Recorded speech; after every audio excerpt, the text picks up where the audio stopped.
আর তোমরা বুঝতেই পারছো যে বাবার বাড়ির সামনে আছি। আবার দাও দেখি।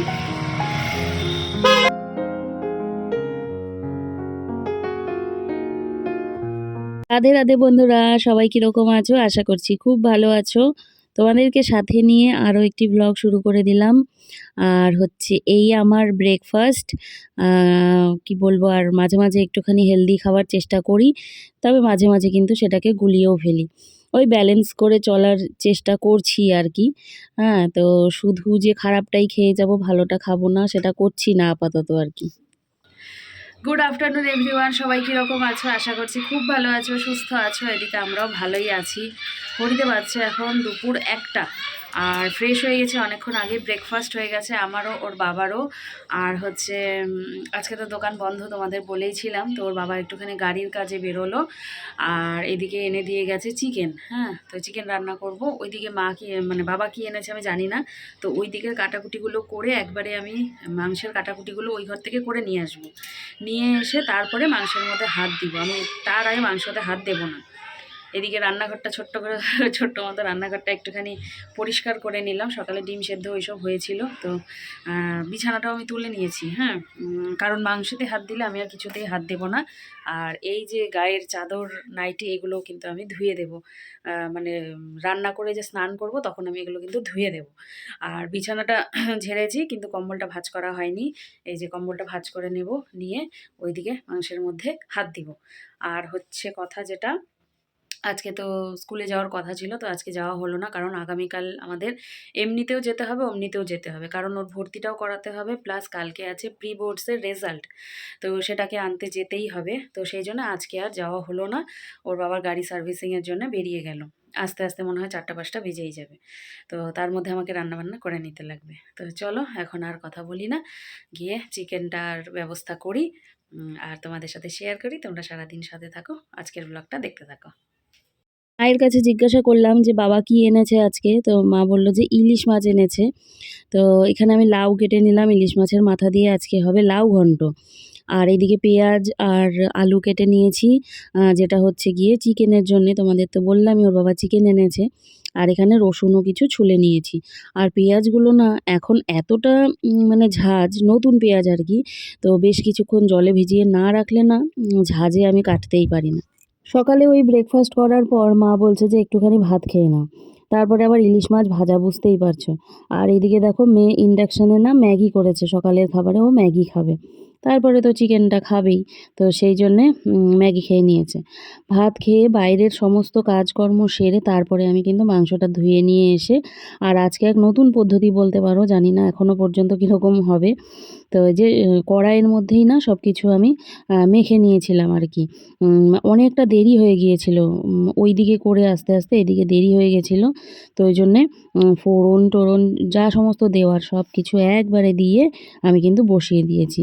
এই রকমের চিকেন রান্না করতে আমার মাকে দেখেছিলাম একবার। তো সেই জন্য ভাবলাম যে চলো মায়ের পথটাই অনুসরণ করি, করে নিয়ে ওইভাবেই করি। তবে খেতে খারাপ হয়নি, জানো তো, ভালোই হয়েছে। দেবলিনার বাবা তো বলেছে ভালো হয়েছে, আর মেয়েও বলেছে ভালো হয়েছে। অনেকটা দেরি হয়ে গেছে বুঝলে, সেই জন্য কি করলাম বলো তো, আজকে আর মেখে ওই আলাদা করে কিছু করলাম না। সমস্ত কিছু মশলাপাতি সব একসাথে মেখে টেখে একসাথে বসিয়ে দিলাম। যা মানে তেজপাতা, শুকনো লঙ্কা, ফোড়ন, সমস্ত কিছু, আলু, সব কিছু, জানি না আজকে খেতে কীরকম হবে, সব মশলাপাতি দিয়ে একসাথে মেখে বসিয়ে দিলাম।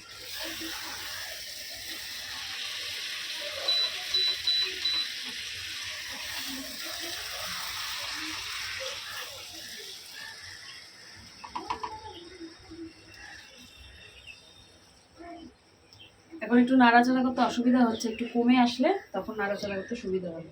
মাংস আলু সব একসাথে, বুঝতেই পারছে। ঢেকে দিই, একটু জলটা বেরো।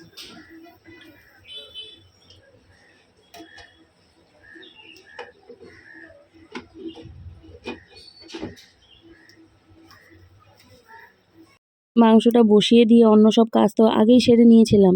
তো আমি দাঁড়িয়েছিলাম, এত বিরক্ত লাগছিল। পরে দাদা ফোন করলো, দাদার সাথে কথা বলছিলাম। তো দাদার সাথে কথা বলতে, বলতে আমার অনেকটা টাইম কেটে গেছে এই মাংস রান্না করার সময় আরকি।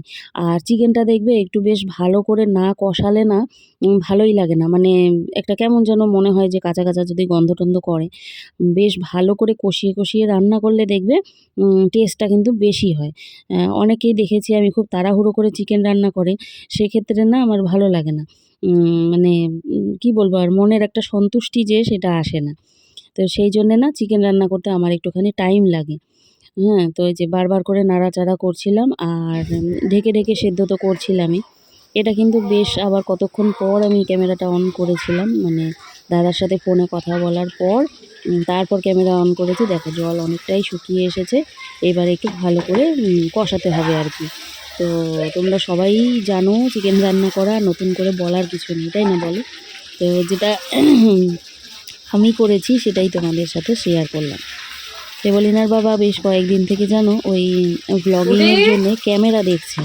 যখনই আসে তখনই দেখি ওই টিভিতে ইউটিউবে চালিয়ে ওই হ্যান্ড যে ক্যামেরাগুলো হয় খুব সিম্পল ধরার মতো আর পিকচার কোয়ালিটিও খুব ভালো, সেগুলো দেখছে। তো আমি আবার বললাম কি যে তুমি এই ব্লগিংয়ের ক্যামেরা কেন দেখছো, আমাকে কি কিনে দিবা নাকি? তখন বলছে যে হ্যাঁ কিনে তো দিতে চেয়েছি, কিন্তু তোমার যা ভিউজ, এই ভিউজে ইনভেস্ট করতে আর মন চাইছে না। তারপরেও ওর কথা শুনে যা বুঝলাম যে আমি যদি জোর করি ওকে তাহলে ও কিন্তু আমাকে ক্যামেরাটা কিনে দিবে আর কি। তবে এই মুহূর্তে আমি আর জেদ করছি না আর কি। তো যাই হোক দেখো আমার মাংস রান্না হয়ে গেল। কীরকম হয়েছে তোমরা জানিও। শেষে দিয়েছি ওপর থেকে মিট মশলা, গরম মশলা কিন্তু দেইনি। আর খেতে খারাপ হয়নি, ভালো লেগেছে। আর আমি না রান্না-বান্না করলে মাংসটা রান্না করলে স্পেশালি খেতে পারি না ঠিকঠাক করে, জানো তো? মাংস রান্না হয়ে গেল, এখন আমি স্নানে যাব আর সমস্ত জামাকাপড় ধুয়ে দেব। আর মেয়েকে কষা মাংস দিয়েছিলাম, ও বলুক কীরকম হয়েছে বল। এত টেস্টি হয়েছে কি বলবো, এত সুন্দর হয়েছে খেতে। I can not wait. আমার তো মনে হচ্ছে যে আমি শুধু মাংসই খেয়ে নেবো, আমি ভাত দিয়ে খাবো না, ভাত খাবো না। আচ্ছা অল্প ভাত নিয়ে বেশি করে মাংস নিয়ে খেয়ে। হ্যাঁ এতগুলা মাংস নিবো আর ওরে বাবা, বাবা আসুক তিনজনে একসাথে খাই, তার আগে আমি স্নানটা করে আসি। এগুলো সব এখন সার্ফ দিয়ে ধুবো। কি জ্বালা মাংস খাওয়া। চোখ তোমার যখনই আমি ব্লগ করে দিই তোমাকে, হ্যাঁ তোমার চোখটা বন্ধ হয়ে যায়। ওরে বাবা, ওই যে পিছনে ফ্ল্যাশ লাইটের জন্য। ও তো হয়ে গেল রান্না বান্না। মিট মশলা দিলাম, গরম মশলা দিইনি, গরম মশলা ওর বাবা অতটা পছন্দ করে না। তো মিট মশলা দিলাম, দিয়ে এইবারে জায়গাটা পরিষ্কার করব। দুটো একটা বাসন আছে, বাসনগুলো বের করে মেজে নেব, নিয়ে আমি স্নানটা করে নেব, ব্যাস তাহলেই কাজ শেষ। আর ওই ঘর থেকে মা হচ্ছে ভাত বেড়ে দেবে, নিয়ে এসে চিকেন দিয়ে খেয়ে নেব, এই হচ্ছে কথা। তো চলো যাই কাজকর্ম সারি, পরে আবার আসবো তোমাদের সাথে কথা বলতে।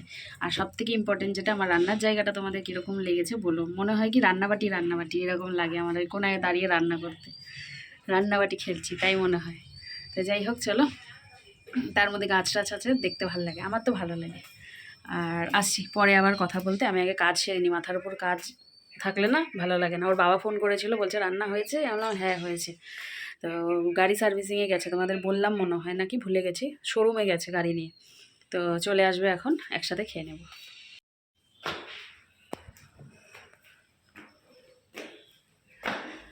স্নান হয়ে গেছে, স্নান করে এই যে একটু একটু রোদও আছে দেখতে পাচ্ছ।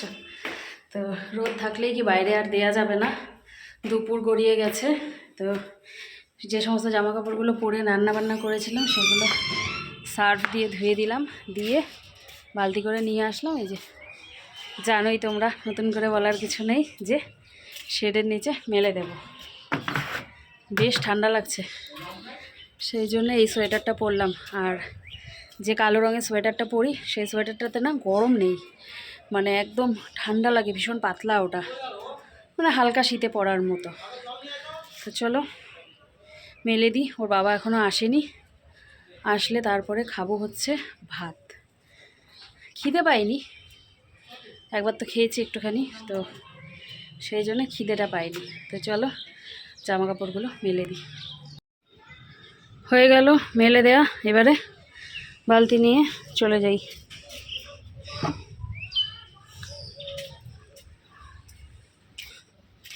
বাবা আগুন তাপিয়েছিল।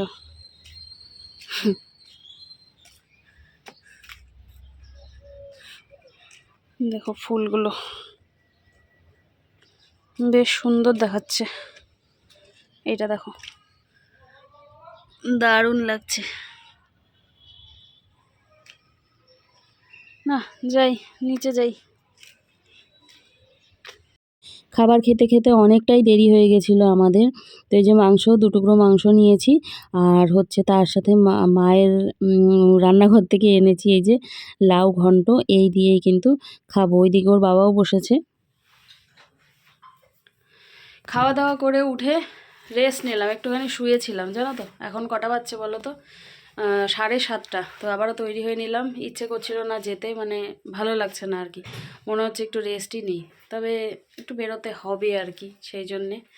ঘরে সন্ধ্যার সময় থাকতে ভালো লাগে না।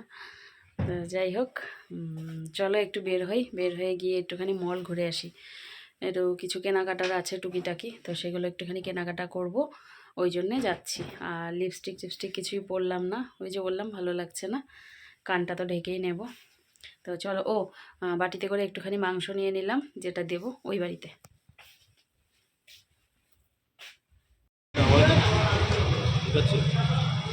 আবার দাও দেখি। পুরা জোরে, ভিতর থেকে বোঝা যায়। হ্যাঁ বাইরে খুব জোরে। কাজ বন্ধ থাকে না, বোঝা যায় না।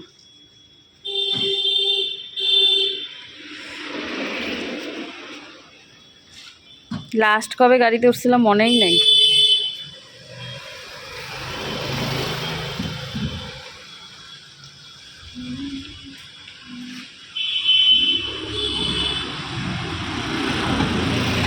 আজকে কিন্তু অনেক দিন বাদে আসলাম শপিং করতে। এর আগে প্রায়ই আসা হতো, তবে এখন বেশ অনেক দিন বাদ পড়ে গেছে। তো অনেক দিন পর কিছু কেনাকাটা করব। এখন আর পাচ্ছি না। আমি দেখলাম তুই এদিক দিয়ে গেলি, আমি ভাবলাম ওই দিক দিয়ে আসবি। ও না না,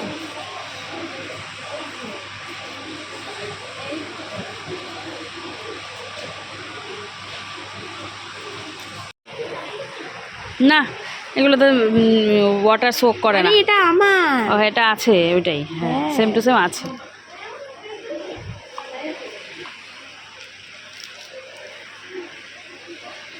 বাহ, এই রুমালটা সুন্দর লাগলো। দেখ বাবু, এটা ভালো লাগলো। বাইরে যতটা ঠান্ডা আর ঠান্ডা হাওয়া বইছে, ভেতরে ঠিক ততটাই গরম। মনে হচ্ছিল যেন আমার স্ট্রোক হয়ে যাবে, এতটা গরম বাইরে, আমি কিছুতেই থাকতে পারছি না। তো ওদের ওপরে রাগ দেখাচ্ছি যে তোরা একটু তাড়াতাড়ি করে নিয়ে চল তো বের হই। আমার একটুও ভালো লাগছে না, মানে এত গরম, উষ্পিস লাগছে। লিটারেলি আমি ফ্যানের নিচে দাঁড়িয়েছিলাম, মানে গরমটা নেওয়া যাচ্ছে না, এই রকম অবস্থা। আর মেয়ে তো এটা নেব সেটা নেব, একের পর এক দেখে দেখে ব্যাস এই করছিল। তারপর অবশেষে বেরিয়ে পড়লাম। আর কুয়াশাটা তবে মানে তখনই সবে পড়তে শুরু করেছে। তখন কটা, ওই 9টা মতো বাজছিল বেরোলাম যখন আমরা। তারপর থেকে কিন্তু একেবারে অন্ধের মতো কুয়াশা শুরু হয়ে গেছিল। 2000 years later. ক্যামেরায় একটুও দেখা যাচ্ছে না, এত কুয়াশা। আর তোমরা বুঝতেই পারছো যে বাবার বাড়ির সামনে আছি। ভেতরে আর ভিডিও করা হয়নি, মুগ্ধ হচ্ছে ঘুমাচ্ছিল। তো এই যে এই দেখো গাড়ির সামনে, দেখো, দাও দাও দাও, গাড়ির সামনে দিয়ে এই দেখো কুয়াশাগুলো দেখা যাচ্ছে। প্রচুর কুয়াশা, প্রচুর। আর হাওয়া দেখো, প্রচুর হাওয়া।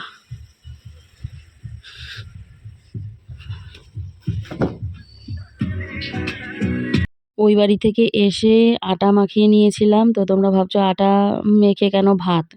আজকে মেয়েকে আটা দিতে বলেছিলাম, মেয়ে একটু কম দিয়ে ফেলেছে। তো ওর বাবার 3টে রুটি, মেয়ের 2টো রুটি, এই 5টা রুটি হয়েছিল, আবার কে মাখবে? তো সেই জন্য আমি একটু ভাতই খেয়ে নিলাম। তবে রুটি খাওয়ার ইচ্ছা ছিল, ভেবেছিলাম একটা রুটি খাবো, খিদে সেরকম একটা ছিল না জানো তো। যাই হোক, অল্প করে একটু ভাতই খেয়ে নিলাম। সমস্ত কাজকর্ম শেষ করে আসলাম। কালকে তো শনিবার, তো গ্যাস ট্যাস ধুয়ে টুয়ে রেখে আসলাম। আর চিকেন যা ছিল খেয়ে দিয়ে শেষ করে ফেলেছি। রেখেইছিলাম ওই রকম 2 টুকরো করে রেখেছিলাম, 1 টুকরো করে আলু রেখেছিলাম, যেন আমাদের রাতের বেলা সুন্দর মতো হয়ে যায়। আর বাকি যেটুকুনি ছিল দিয়ে দিয়েছি, গুনে টুনেও দেইনি। কী ছিল না ছিল এখনও আমি জানতে পারিনি যে কীরকম খেয়েছে না খেয়েছে। তো যাই হোক, কম হলেও হতে পারে, বেশি হলেও হতে পারে, জানি না। মানুষ গুণে বা পিস গুণে আমি কিন্তু দেইনি, হাতে যা উঠেছে তাই দিয়েছি। তো এই হচ্ছে কথা। আর কথা হচ্ছে গিয়ে অনেক রাত হয়ে গেছে এখন, তোমাদের আমি টাইমটাও বলতে পারবো না, এতটা রাত হয়ে গেছে। মেয়ে ঘুমিয়ে পড়েছে, ননদ এসছে। তো ননদের সাথে, শাশুড়ি মায়ের সাথে গল্প টল্প করতে করতে খাওয়া দাওয়া, রুটি করা সমস্ত কিছু অনেকটা দেরি হয়ে গেছে। ওর বাবা দাঁড়িয়ে আছে বারান্দায়, আর এখন আমি বিছানার মশারি সমস্ত কিছু বের করব। সকাল সকাল আবার যেতে হবে স্কুলে। কালকে হচ্ছে মেয়ের রেজাল্ট আউট হবে, রেজাল্ট দেবে কালকে, আর হচ্ছে ভর্তি তোমাদের বলেইছিলাম। তো সেই জন্য সকাল সকাল উঠতে হবে, উঠে তৈরি হতে হবে। মেয়েকে না গেলেও চলবে, মেয়েকে গেলে মেয়েকে যদি নিয়ে যাই তাহলে আবার ওর বাবাকে বড় গাড়ি বের করতে হবে। তো মেয়ে বলছে যে যাব না, আমি না গেলেও হবে। তো ও যেহেতু না গেলেও হবে, সেই জন্য আমি আর ওর বাবা বাইক দিয়েই চলে যাব। সেক্ষেত্রে তাড়াতাড়ি হয়ে যাবে। কালকে আবার শনিবার, ওর বাবার দোকানে চাপ থাকে, শনিবারের দিনটা তাড়াহুড়ো থাকে, বুঝতেই পারছো। এবারে ভর্তির ওই বিষয়ে কতটা কি দেরি হবে না হবে এখন তো বলতে পারছি না। তো এই হচ্ছে কথা। আর মেয়ের সকালে টিউশন আছে 11টায়, পড়তে বসে যাবে ও। তো 11টার সময় হবে না, আশা করি 11:30 বাজবেই আসতে, বুঝলে। এই হচ্ছে কথা। তো সব কিছুর মধ্যে হচ্ছে মুখ ধুকে আজকে দেখানোই হয়নি, কারণ ঘুমাচ্ছিল সেই জন্য আর ভিডিও করিনি। তোমরা হয়তো বুঝবে যে কেন করিনি, এই জন্যেই। তো এই হচ্ছে কথা। আর কথা হচ্ছে মল থেকে কি কিনলাম, কিনেছি সমস্ত কিছু, যেগুলো হচ্ছে প্রয়োজনীয় জিনিস। ওই চিয়া সিড, তারপর হচ্ছে মুসলি শেষ হয়ে গেছিলো, মুসলি। তারপরে হচ্ছে ওই আমার মেয়ের ব্যবহারের জিনিস, বুঝতেই পারছো। তারপরে হচ্ছে কিনেছি বিস্কিট, চা পাতা, সাবান, কোলগেট, এই সমস্ত। মেয়ে নিয়েছে কয়েকটা চিপস। তো এগুলো টুকিটাকি জিনিসপত্র নেওয়া হয়েছে। তো চলো কালকে না হয় তোমাদের দেখিয়ে দেবো এগুলো, আর কি দেখাবো। আর এসেই সত্যি কথা আমি গল্পে পড়ে গেছি, সেই জন্যে তোমাদের সাথে শেয়ার করা হয়নি। তো চলো, এই ছিল আজকের ভ্লগ। শুক্রবার গেল, কিন্তু মনে হচ্ছে যেন রবিবার গেল। আগামীকাল সকাল সোমবার, জানো তো।